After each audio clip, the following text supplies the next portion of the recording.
काना कहबे से ऊपर आदर्श गाँ हिसाब वीडियो सार भी आते खुद ताक संगे आम जुक्ति करूँ नानादी समस्या कहूँ से गाँव कंक्रीट रास्ता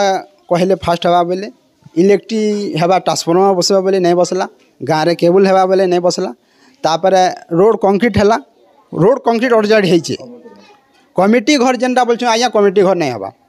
आमे जदि कमिटी घर गाँव थी जदि कमिटी थिता सेन आए बसता केन आमर गाँव में भद्र व्यक्ति आए इटा हेता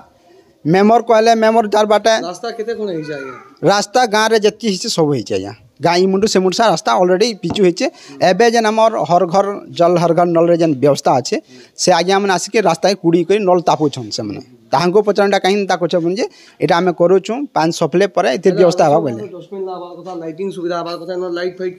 किछि नहीं सेटा ऑलरेडी लिखिछन खाता रे भी डस्टबिन हवा इटा हवा तांगले एनजॉय पार्टी रू भी आइतिले गाँ के चेक इन करी रोड के छड़े आदर्श गाँव आ काना किछि किछि उन्नति हेनी किछि हेनी किछि उन्नति हेनी